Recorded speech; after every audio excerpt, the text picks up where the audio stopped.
Olá, amigos do Ibirajara, agradecida por estar aqui mais uma vez. Dessa vez a gente vai estar dando continuidade ao estudo do Livro dos Espíritos e a gente vai falar da sorte das crianças depois da morte. Mais precisamente são as questões 197, 198, 199. Ele está no capítulo 4, que fala da pluralidade das existências. Então vamos lá, a questão é a seguinte: poderá ser tão adiantado quanto o de um adulto o espírito de uma criança que morreu em tenra idade? E a resposta que os espíritos deram para Kardec foi a seguinte: algumas vezes o é, e muito mais, porquanto pode dar-se que muito mais já tenha vivido e adquirido maior soma de experiência, sobretudo se progrediu. Qual é o comentário em relação a essa pergunta? Miramês nos diz o seguinte, que isso depende do nível de adiantamento do espírito. Que uma criança ela pode sim ser muito mais adiantada que um adulto, basta que ela tenha tido mais experiências em suas sucessivas reencarnações. O fato de ser criança não quer dizer que o espírito é primitivo, somente o corpo se encontra pequeno. O espírito pode ser grande na sua escala evolutiva. Tá? Um espírito que se encontra animando uma criança, em muitos casos, segundo Miramês, é muito mais evoluído que os próprios pais. Por quê? Porque às vezes são os próprios ancestrais da gente que estão voltando com experiências que adquiriram e com aprendizados que tiveram no mundo espiritual para poder retornar e para poder fazer esse convívio com a gente. E eles podem estar trazendo novas experiências na carne. E é uma constante, a vida é uma constante aprendizagem. E Miramês, então, nesse sentido, eles nos diz que os adultos devem, e é sua obrigação, cuidar das crianças e dos velhos. Porque se a criança é o futuro, como todos afirmam, o velho é a criança do porvir. Tá? Para Miramês ainda, a luta da doutrina dos espíritos é a educação, é transformar o homem velho no homem novo. E, enfim, ele nos diz o seguinte: o que doamos para as crianças em todas as formas educativas, elas vão transmitir para gerações que se sucedem e assim por diante. Ele diz para a gente realmente tratar sempre as crianças como se elas fossem anjos, embora nem sempre o sejam, e procuremos dar-lhe o que estiver ao nosso alcance em educação e amor, que Deus nos abençoará sempre. A gente vai ver um pouquinho mais adiante o que Allan Kardec tem para dizer a esse respeito, tá? E então ele vem na questão 197A e pergunta: pode então o espírito de uma criança ser mais adiantado que o de seu pai? Então ele responde para a gente, os espíritos responderam para Allan Kardec e ele nos escreveu: isso é muito frequente, não o vedes vós mesmos tão amiudadas vezes na terra? Eu aqui nesse item, eu lembrei bastante das nossas reflexões em cima do livro Paulo Estevão, em que a gente tinha o espírito de Gesiel e Abigail e o seu pai, Yohedeb, que se escreve Josedeb. E ele, o pai, ele tinha um espírito muito amoroso, mas tinha um espírito um pouco indomado, que muitas vezes era contornada, as situações eram contornadas pela benevolência de sua esposa. E muitas vezes a gente leu, né, Emmanuel nos conta, que esse espírito era um espírito que tinha grande revolta pelos maus tratos, pelos maus tratos, pela injustiça que ele e seus conterrâneos, sua família vinham sofrendo por conta dos romanos naquele momento. Mas sempre vimos que Gesiel, que era o seu filho, tinha sempre uma palavra boa, uma menção de paz. Abigail vinha então com seus cantos, com seus cânticos que foram aprendidos pelos seus pais, sempre ali para atenuar uma situação. Então nós já vimos lá atrás, há 2000 anos, a gente já viu que isso sim é normal, que acontece sim, que o espírito de uma criança pode sim ser mais adiantado do que o seu pai. Tá? E aí partimos então para a questão 198, que é uma questão também bastante interessante, que diz o seguinte: Não tendo podido praticar o mal, o espírito de uma criança que morreu em tenra idade pertence a alguma das categorias superiores? E a resposta dos espíritos foi a seguinte: se não fez o mal, igualmente não fez o bem. E Deus não o isenta das provas que tem que padecer. Se for um espírito puro, não é pelo fato de ter animado apenas uma criança, mas porque já progredira até a pureza.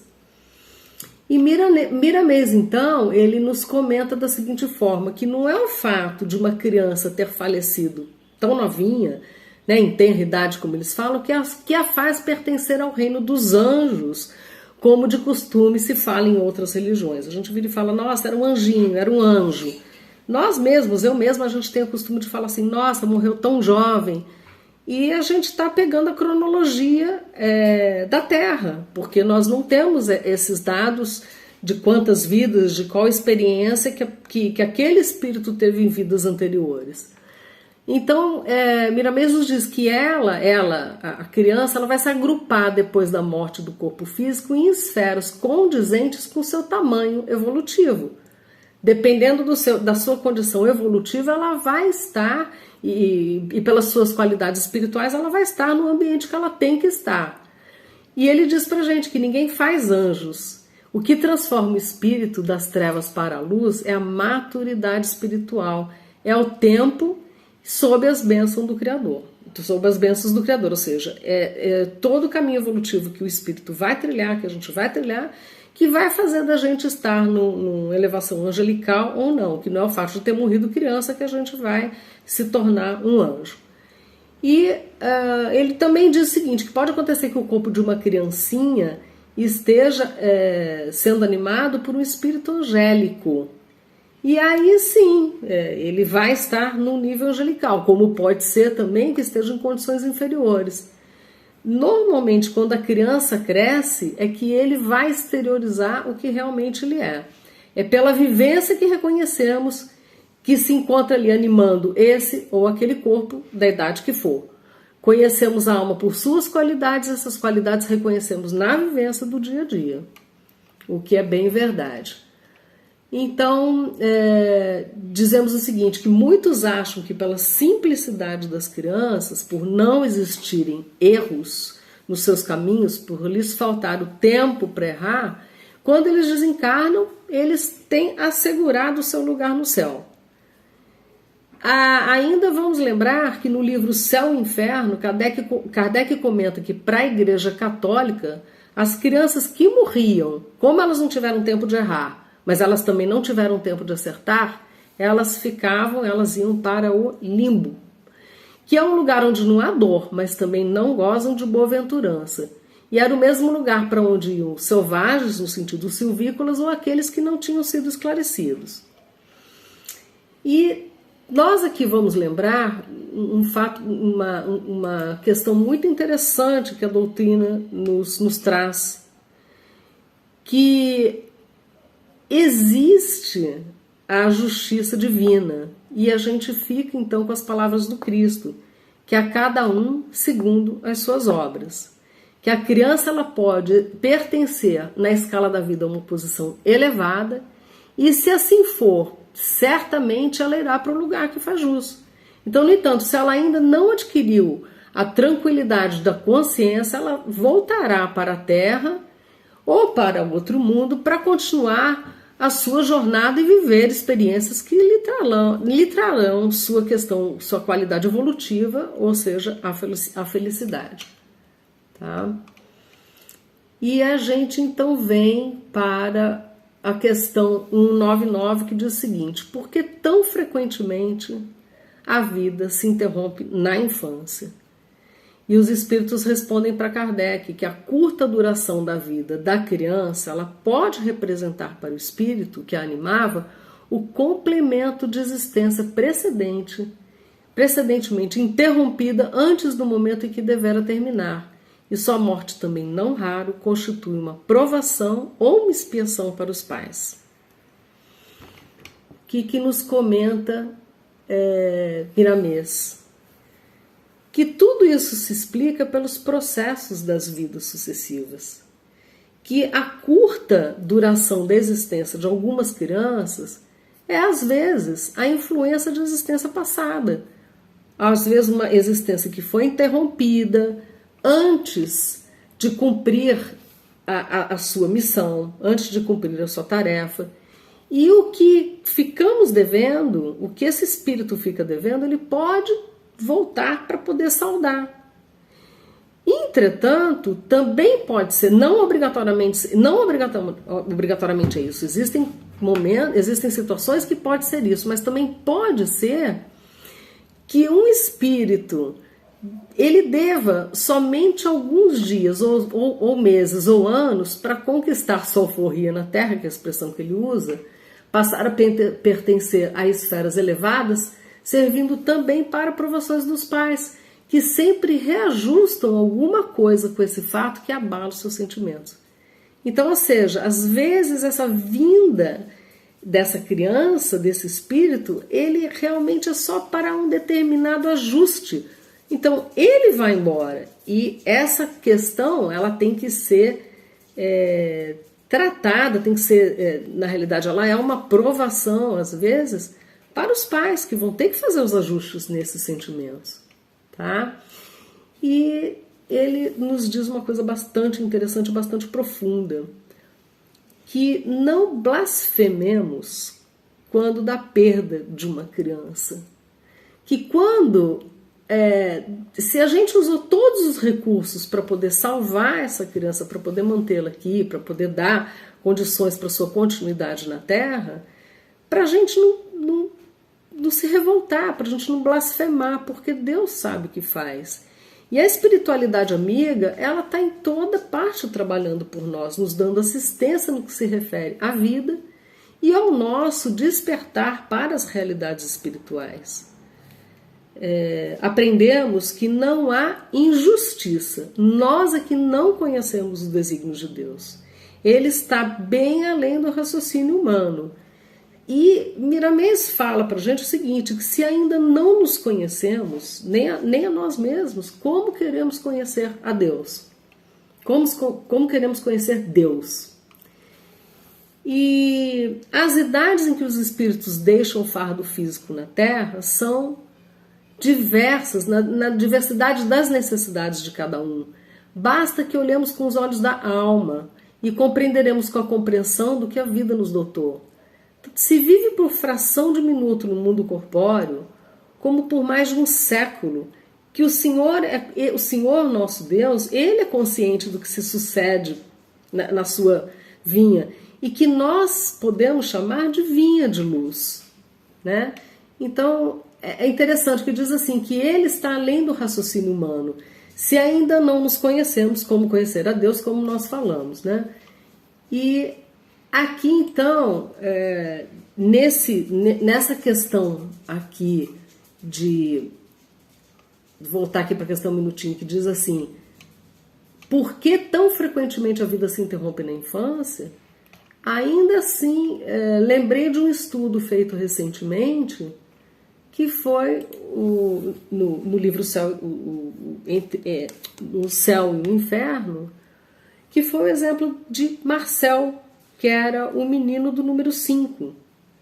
Marcel era um menino que havia nascido com defeitos físicos, ele tinha defeitos orgânicos, parece que os seus joelhos, seus pés tocavam a cabeça. Então, assim, à medida que essa criança era um defeito congênito, né, era um problema de nascença, era um problema congênito, e que à medida que ele ia crescendo, esse esticar da sua coluna toda torta doía muito. Então esse menino tinha dores profundas e ele não conseguia ser tratado de uma forma normal. E os seus pais, quando ele era pequeno, em idade, deixaram ele num tipo de um asilo, num hospital, que era um lugar que ele ficava lá o tempo todo. E à medida que ele ia crescendo, as visitas iam ficando escassas. Ou seja, os pais já não iam, os parentes não iam visitar, e tinha um médico que muito se compadecia dele. E ele, toda vez que chegava perto desse menino, o Marcel sempre tinha uma palavra boa para dar. Então, na realidade, ele que estava numa situação de penúria, de extrema penúria, o médico, quando chegava perto dele, ele via que ele tinha uma maturidade de conversação que ele ficava muito espantado. E Marcel dizia para ele, e dizia para esse doutor, falava, doutor, o senhor pode me dar remédios para que eu possa não murmurar em função da minha dor? E ele dizia, mas Marcel, eu já dei os remédios para você suficientes, por que você está pedindo uma medicação mais forte ainda, já que as suas doses são fortes? E ele dizia o seguinte, dessa forma eu consigo não acordar os meus companheiros, eu consigo não murmurar e eu consigo não assustar, não impressionar os meus companheiros. E quando ele então desencarna e ele é atendido na Sociedade Espírita de Paris, o médium que ele atendeu conversava com ele e ele dizia o seguinte, que ele, algumas reencarnações anteriores, ele tinha tido uma vida muito promíscua, uma vida que não era regrada. E que quando ele falecera foi que ele foi perceber o quão mal ele tinha feito. Então ele havia pedido uma oportunidade para Deus para ele poder sanar essas questões. E ele então teve uma outra reencarnação e quando ele volta, como Marcel, ele volta já querendo, na realidade, que essa provação lhe trouxesse realmente a certeza de que ele havia se resignado de todas as suas questões. Então aqui nesse momento a gente está podendo ver as questões todas englobadas aqui. Primeiro, um espírito pode ser mais evoluído que seus pais? Sim, pode ser mais evoluído. Certamente nesse momento o grau evolutivo do Marcel era maior do que seus pais, que lhe haviam abandonado ali no hospital. E segundo, o que realmente seria assim, poxa, essa criança mereceu esse castigo, essa questão toda? Não, a gente não pode usar essa palavra de merecer castigo e essa questão de sorte, porque ele fora recolhido pela espiritualidade, ele foi atendido pela espiritualidade, voltou, então a pluralidade das existências fez com que houvesse o depuramento dessa alma, que naquele momento era uma criança que sofria e que desencarnava cedo, com seus 11, 12 anos de idade, que havia passado um sofrimento ímpar, mas que ele queria, através daquele sofrimento dele, ensinar para os outros que que a fé, a força e a resignação trariam benefícios muito maiores nas vidas futuras. E aí, então, a gente vem assim na questão, desculpem, senhores, que eu estou indo e voltando um pouquinho, que é longo, né? Muita coisa para falar. Na questão 199, no item A, aqui se pergunta o que sucede ao espírito de uma criança que morre pequenina. E a resposta dos espíritos: recomeça outra existência. É muito interessante, porque nisso a gente está falando a respeito de evoluções através da existência. E aí vimos o seguinte, que como vimos há pouco, né, se as pessoas são julgadas pelo bem ou pelo mal que elas fizeram, serão severamente punidas ou candidamente beneficiadas, e os que nem sequer tiveram oportunidade de chegar até o batismo, elas são jogadas num ambiente onde não há gozo, não há sofrimento, onde estaria nesse caso a justiça de Deus? Se efetivamente a vida foi curta, não fez nem o bem nem o mal, e se nem batizado foi, então vai ficar lá jogado no limbo? Como é que funciona isso? E a gente vê aqui que Kardec comenta, e assim, tem tudo a ver com as questões anteriores, que diz o seguinte: se o homem tivesse uma única existência e ao morrer a sua sorte ficasse decidida para toda a eternidade, qual seria o mérito da metade do gênero humano, que seriam as crianças, que morrem na infância para gozar sem esforço nenhum a felicidade eterna? Então, se a criança morre numa idade jovenzinha lá. E ela não fez esforço nenhum e vai ganhar lá a felicidade eterna. Ok, e se a gente vira e fala assim, e aquelas pessoas que viveram longevamente, que tiveram uma vida dura, seus 80, 90 anos, tiveram uma vida, com que direito se acharia isenta das condições tão duras a que se vê submetida a outra metade, né? Que são as pessoas que viveram bastante. Então é isso que Kardec explica pra gente, que através da reencarnação a igualdade se torna real para todos. Cada um vai evoluir a seu tempo, mas nós sabemos que o amadurecimento espiritual vai chegar para todos. E o homem, perante a doutrina espírita, diz o seguinte, que o homem ele é responsável pelos seus atos. Se ele ficar para trás é pela sua própria responsabilidade, não porque Deus quis assim. Ou seja, nós não podemos falar de fatalidade. E Kardec também comenta que não é racional a gente considerar a infância como um estado normal de inocência. E eles nos traz uma reflexão que é bastante dura para quem vivencia isso.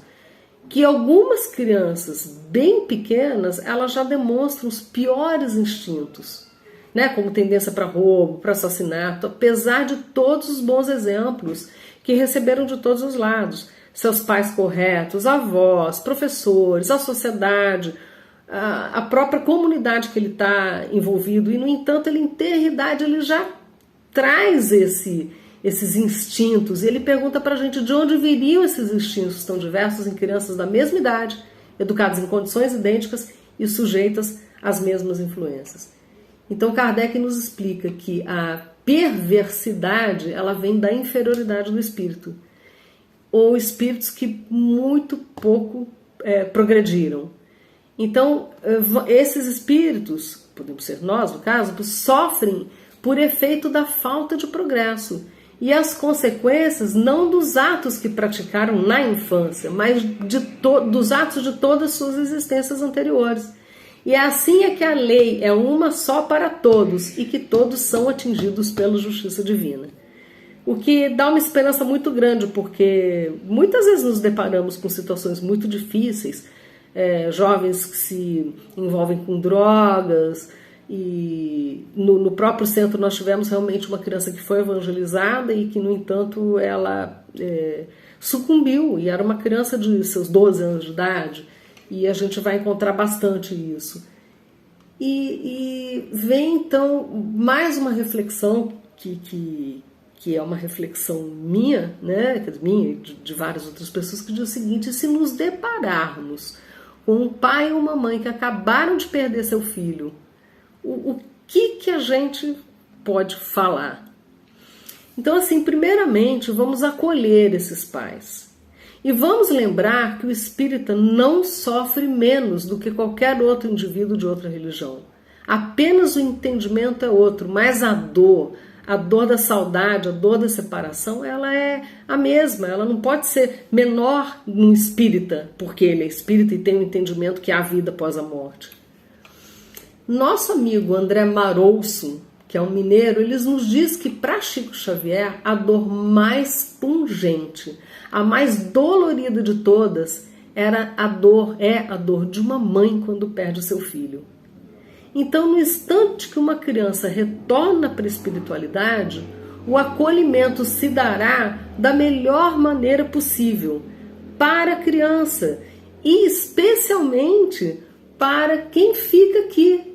É feito de uma forma intensa, como diz ele carinhosamente, no papai, na mamãe, nos responsáveis, para que não desequilibrem a eles e ao espírito que está retornando, porque sabemos que ali é um processo de dor e de dor atroz. E como Deus é nosso Pai celestial, Ele cuida de todas as criaturas. Há casos na literatura espírita de espíritos que aceitaram reencarnar para ficar pouco tempo com aquele casal. Com aquele papai, com aquela mamãe, que é assim que eles falam, assim que eles citam, que vai recebê-lo para dar a eles uma oportunidade de servir aquela criança por algo que precisou ser reparado ou construído, ou algo mesmo que fortaleça o laço matrimonial. E essa criança não tem uma necessidade de passar uma vida longa. Então ele vem, ele cumpre seu trabalho por algum tempo e ele retorna para a espiritualidade. E nessa oportunidade, vamos falar das crianças no mundo espiritual. E uma vez uma mãe pergunta a Chico Xavier se a sua tristeza, sua dor estaria afetando espiritualmente o seu filho. E a resposta foi a seguinte. Muitos de vocês já ouviram isso, e vamos lembrar aqui. Quando as nossas lágrimas refletirem a nossa saudade, tocada de esperança, os nossos amigos nos dizem que as lágrimas fazem muito bem, que elas são luzes no caminho daqueles que são lembrados com imenso carinho. Respira, porque é emocionante. Entretanto, quando as nossas lágrimas traduzem revolta diante dos desígnios divinos, essas lágrimas prejudicam os nossos parentes desencarnados.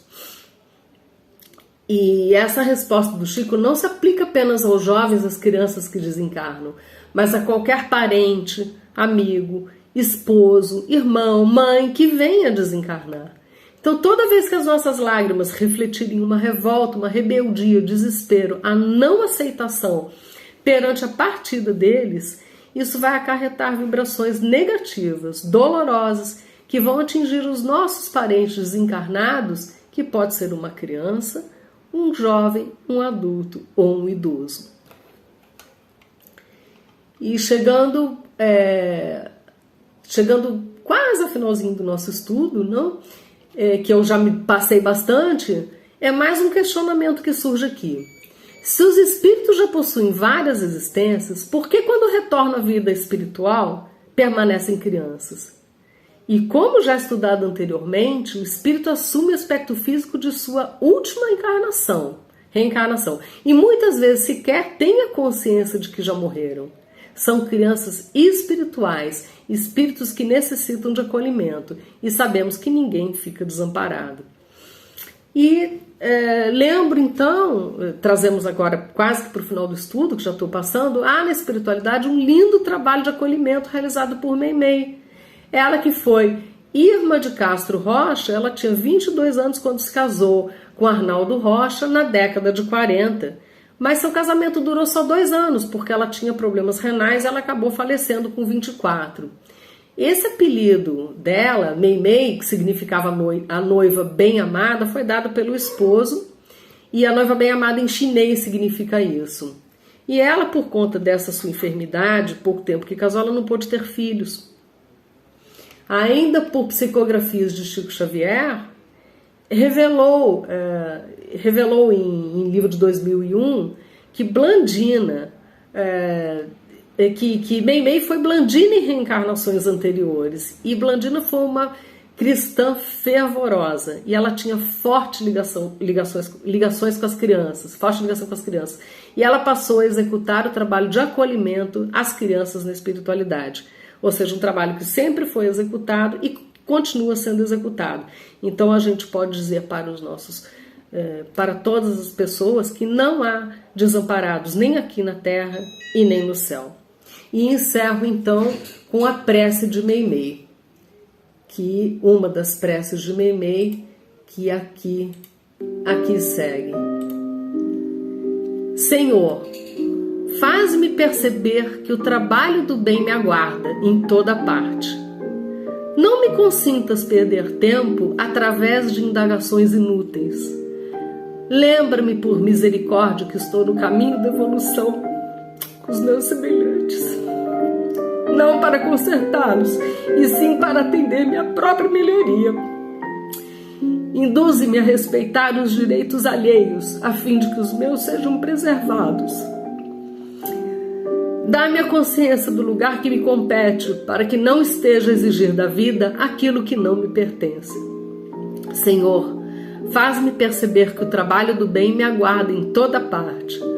Fortalece-me para a execução das pequeninas tarefas ao meu alcance. Apaga-me os melindres pessoais, de modo que não me transforme em estorvo diante dos irmãos às quais devo convivência e cooperação. Auxilia-me a reconhecer que o cansaço e a dificuldade não podem converter-me em pessoa intratável, mas mostra-me por piedade quando eu posso fazer nas boas obras, quanto eu posso fazer nas boas obras usando a paciência e a coragem acima de quaisquer provações que me atinjam a existência. Concede-me forças para irradiar a paz e o amor que nos ensinastes. E sobretudo, Senhor, perdoa as minhas fragilidades e sustenta a minha fé, que eu possa estar sempre em Ti, servindo aos outros. Que assim seja. Gente, eu sei que eu sou muito falha, mas estamos em construção. Que a paz do nosso Senhor esteja com todos. Assim seja. Muito obrigada.